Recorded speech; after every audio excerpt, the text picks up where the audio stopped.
America ने तिजारती जंग छेड़ दी। मैक्सिको, कनाडा और चीन पर नए टैरिफ नाफिज। कनाडा और मैक्सिको पर 25%, चीन पर 10% टैरिफ आयद। ट्रंप ने हुक्मनामे पर दस्तखत कर दिए। तीनों ममालिक अमेरिका के साथ कई साल से ड्यूटी फ्री तिजारत कर रहे थे।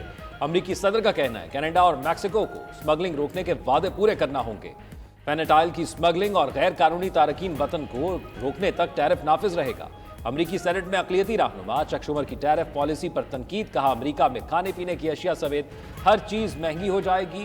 लोग कारों की फिक्र करें, यहां तो टमाटर भी महंगा होने वाला है। मुआशी तजियाकार के मुताबिक अमरीकी टैरिफ से कनाडा, मैक्सिको और चीन के साथ अमरीकी कंपनियों को भी नुकसान होगा। अमरीका में टैरिफ की रकम दरामद करने वाली कंपनियां अदा करती हैं। अमरीकी कंपनियां अपनी इजाफी लागत सार्फिन पर डाल देती हैं। नए टैरिफ की वजह से अमरीका की अपनी तैयार करदा मसनूआत पर इन्हसार पड़ेगा।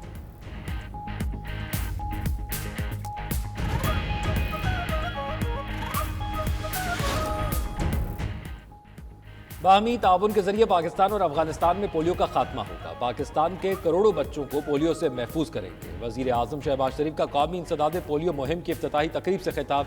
कहते हैं, गुज़िश्ता साल मुल्क भर में पोलियो के 77 केसेस सामने आए। रवां साल के पहले ही माह पोलियो का एक केस सामने आ गया।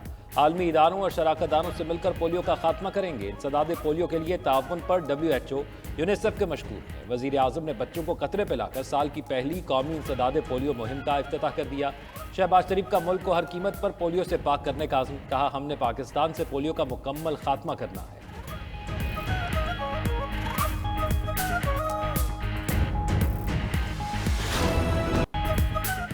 इस्लामाबाद हाई कोर्ट के चीफ जस्टिस सामिर फारूक का 5 जजेस के खत से अदम इत्तेफाक। 3 दीगर हाई कोर्ट से ट्रांसफर होकर आने वाले 3 जजेस का नाम नए हफ्ते की कॉज लिस्ट में शामिल। लाहौर हाई कोर्ट से आने वाले justice Sarfaraz Dogar senior puny जज के लिए मखसूस बेंच नंबर 2 में शामिल। इससे पहले बेंच 2 की सरबराही जस्टिस मोहसिन अख्तर कियानी कर रहे थे। जस्टिस मोहसिन अख्तर कियानी कल से इस्लामाबाद हाई कोर्ट के बेंच नंबर 3 की सरबराही करेंगे। इस्लामाबाद हाई कोर्ट के रजिस्ट्रार ने आइंदा हफ्ते का रोस्टर जारी कर दिया। नई कॉज लिस्ट के मुताबिक सिंध हाई कोर्ट से आने वाले जस्टिस खादिम हुसैन सोमरू का बेंच 9 और बलूचिस्तान हाई कोर्ट से आने वाले जस्टिस मोहम्मद आसिफ बेंच 12 होगा। जस्टिस सरफराज डोगर और जस्टिस खादिम हुसैन सोमरू का डिवीजन बेंच होगा। Chief justice Islamabad high court ने तरमीम शुदा हफ्तावार रोस्टर जारी करने की मंजूरी दे दी। ख्याल रहे कि 2 रोज कबल इस्लामाबाद हाई कोर्ट के 5 जजेस ने अपने खत में ये मौक़िफ़ इख्तियार किया था। ट्रांसफर जजेस को नया हल्फ लेना होगा और उनकी सीनियरिटी भी उसी दिन से शुमार होगी। अगर इस तरीके को नजरअंदाज किया तो ये आइन से फ्रॉड होगा।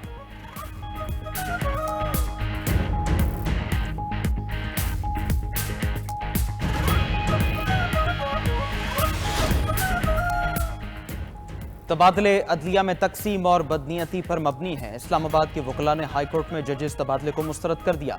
कल हड़ताल का ऐलान। Islamabad bar council, Islamabad high court bar association, district bar association के मुश्तरका प्रेस कॉन्फ्रेंस। वकला रहनुमाओं ने कहा, पीका एक्ट के जरिए मीडिया को फतह कर लिया गया। इस्लामाबाद हाई कोर्ट को फतह करने की कोशिश की जा रही है।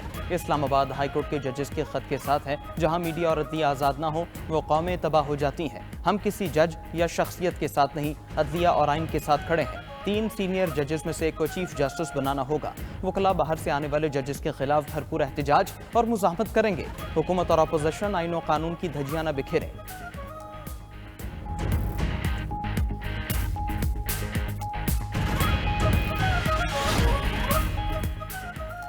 वज़ीर आज़म शहबाज शरीफ की स्पीकर कौमी असम्बली सरदार अयाज सादिक की लाहौर में रिहाइश का आमद। मुलाकात में मुल्क की मजमूई और सियासी सूरत हाल पर तबादला ख्याल। वज़ीर आज़म ने कहा, आलमी सरमायाकारों और आलमी इक़्तिसादी इदारों का पाकिस्तान पर बढ़ता हुआ एतमाद खुशाइद है। अवामी फलाह बहबूद के लिए वफाक और सूबे मिलकर काम कर रहे हैं। वफाकी वज़ीर दाखिला मोहसिन नकवी की भी स्पीकर कौमी असम्बली अयाज सादिक से मुलाकात। मुज़ाकरात के लिए हुकूमत की मुस्बत पेशरफ्त और PTI के रवैये पर गुफ्तगू। बाहमी दिलचस्पी और सियासी अमूर और मुल्क की मजमूई सूरत हाल पर भी तबादला ख्याल।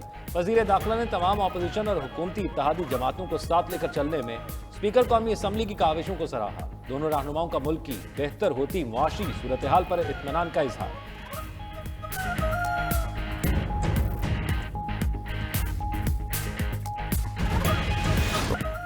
कोई किसी गलत फहमी में न रहे, इस बार तैयारी के साथ इस्लामाबाद जाएंगे। PTI खैबर पख्तूनख्वा के सदर जुनैद अकबर कहते हैं कि उम्मीद नहीं थी हम पर इस्लामाबाद में गोलियां चलाई जाएंगी। बानी PTI के हुक्म का इंतजार करें। इस बार बानी PTI और आवाम को मायूस नहीं करेंगे। कारकुन 8 फरवरी को सवाबी जलसे में भरपूर शिरकत करें। 8 फरवरी को हमारा मैंडेट चोरी किया गया, हमने अपना मैंडेट वापस लेना है। वर्कर्स तैयारी करें। असद कैसर ने कहा, शहबाज शरीफ सिर्फ 17 सीटों का मालिक है, इसे वजीर आजम बनाकर मुल्क के साथ ज्यादती की गई। मैंडेट हमसे छीना है, उसे वापस लेंगे।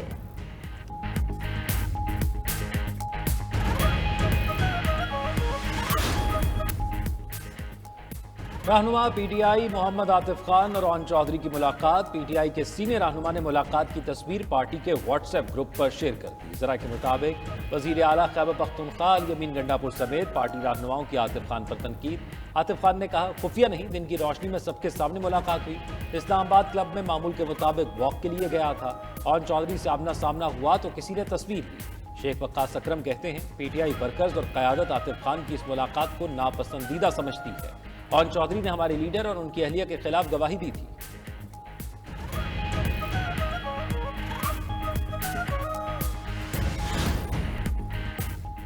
सिंध असेंबली में एमक्यूएम के पार्लिमानी लीडर की नामजदगी का मामला। ज़राए एमक्यूएम के मुताबिक चेयरमैन एमक्यूएम खालिद मकबूल सिद्दीकी ने रुकन सिंध असेंबली इफ्तिखार आलम को पार्लिमानी लीडर नामजद कर दिया। एमक्यूएम में ओहदों की तकसीम न होने पर शदीद इख्तिलाफ थे। उधर गवर्नर सिंध कामरान खान टेसोरी की नाम लिए बगैर विफाक और पीपल्स पार्टी पर तनकीद। कहा, अवामी मसाइल सबके सामने हैं, किसी को कोई फिक्र नहीं। ऐसे लोग नहीं चाहिए जो नाराए जमहूरियत लगाते हैं और अवाम का खून चूसते हैं। IMF के पैसे अवाम पर खर्च नहीं किए गए। IMF से लिए गए अरबों रुपए कहाँ गए?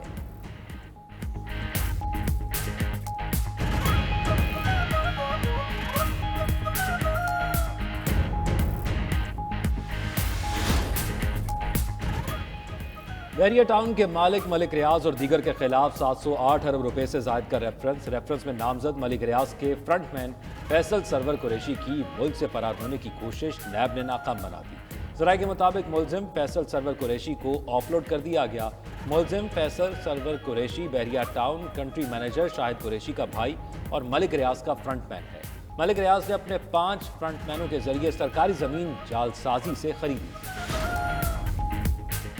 भारतीय टीम के कप्तान रोहित शर्मा का पाकिस्तान से मुकाबले का जिक्र करने से गुरेज। कहते हैं, पाक भारत मैच का कोई खास जिक्र नहीं करेंगे, हमें सिर्फ अच्छे खेल का मुजाहरा करना है और हम करेंगे। हेड कोच भारतीय टीम गौतम गंभीर बोले, चैंपियंस ट्रॉफी में पाक भारत मैच अहम नहीं, तमाम मैचेस अहम हैं। दुबई में मिशन चैंपियंस ट्रॉफी की जीत है, सिर्फ एक मैच मिशन नहीं। जब भी पाकिस्तान और भारत खेलते हैं तो जज्बात बहुत ज्यादा हो जाते हैं। जज्बात अपनी जगह, लेकिन मुकाबला हमेशा वही रहता है। रोहित शर्मा और विराट कोहली का चैंपियंस ट्रॉफी में अहम किरदार होगा।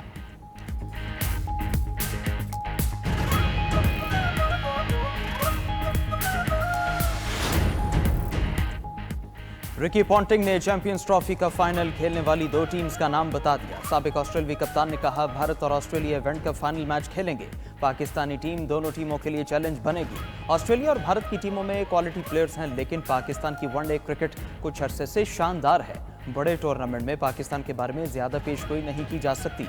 लगता है पाकिस्तान ने कुछ चीजों को बहुत बेहतर कर दिया है।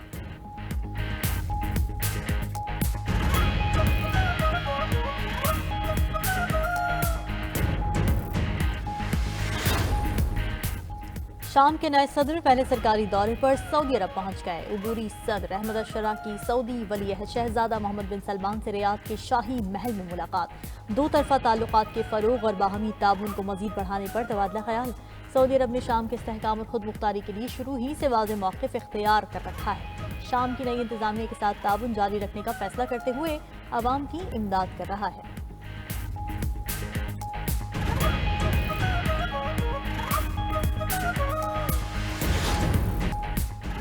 मुत्तहदा अरब अमारात में पेट्रोल और डीजल की कीमतों में इजाफा। पेट्रोल की कीमत 2.74 दिरहम फी लीटर हो गई।